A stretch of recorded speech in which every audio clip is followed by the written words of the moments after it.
When I talk about trust, is that if, for example, when I talk about trust, and I give an example, because I like giving an example. If somebody comes and say, I will fight corruption,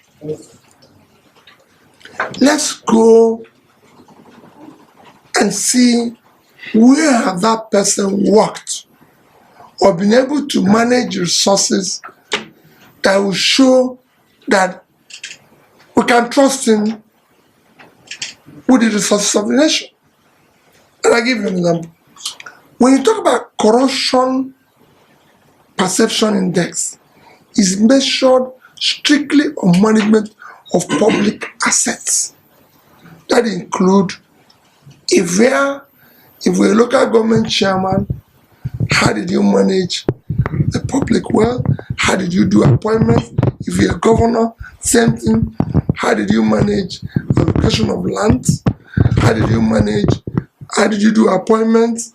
Because nepotism is a major part of corruption. How did you manage public wealth and everything? I've been governor in Anambra State.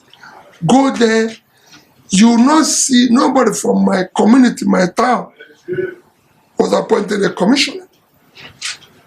None of my town people became chief of staff, like it is most people.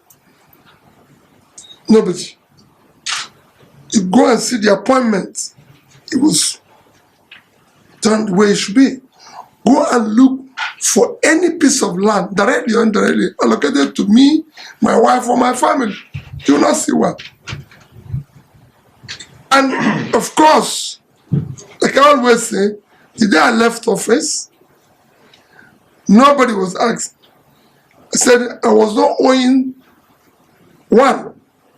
any supplier who had delivered what we ordered.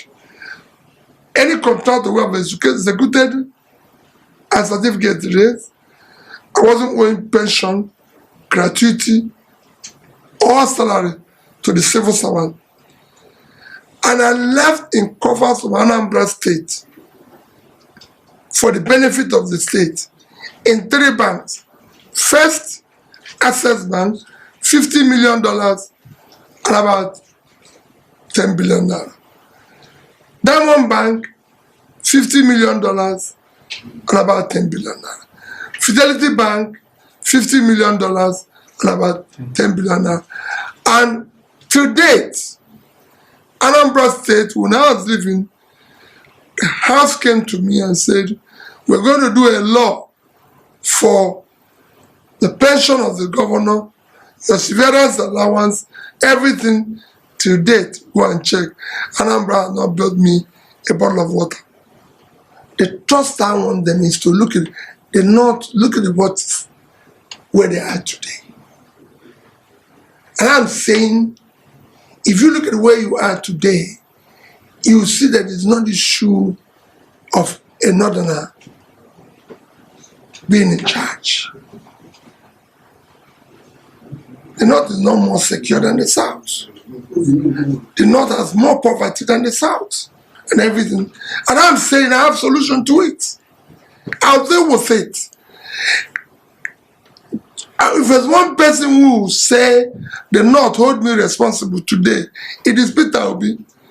I'm going to turn around the North. I said, where will I start? Agriculture. By Nigeria feeding itself, I will double the GDP component of agriculture. It's 21% today, 41 trillion. Out of our 180 GDP trillion, the agriculture is about 41 trillion. And we're not feeding ourselves completely. If we do feed ourselves today completely, that can be doubled. If we do exports, then no one won't be talking about sharing money from oil. They are living in something better than oil. You need somebody to unlock it. And I have what it takes to unlock it. And I will unlock it. Because I keep saying I will invest in the youth. They are the future. They have the talent, they have the energy. What they need is an articulated, physical, monetary support, the right direction. And they will get it. Because I'm going to have a percentage of lending that will go directly to them. I'm going to have the physical support that will go to them. And above all, I'm going to give them what you can call the moral support by making sure that we supervise them, encourage them, celebrate them. And that's what it is. The youth here have been neglected. Nobody has seen them as stars. There's so many things you can do.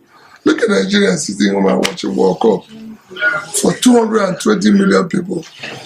All the countries in Africa, somebody tweeted yesterday, all the countries in Africa that are playing put together are actually about 130 million in population, about 130 million, and we're 220. So we almost double the population. We can't be out of it.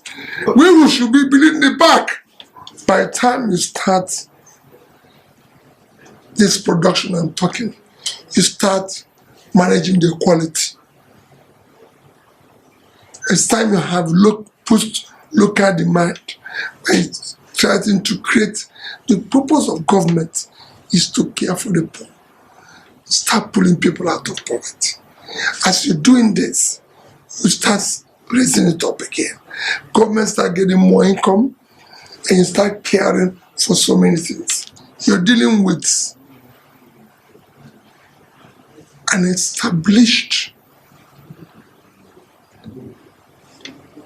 criminalizing structures. It's not going to be easy. It's not easy to remove structures that have been built over the years on wrong things. They're not going to go away easily. They're going to fight. And I believe that you can join me. Because the future, your future, the future of your children depends on what I'm doing.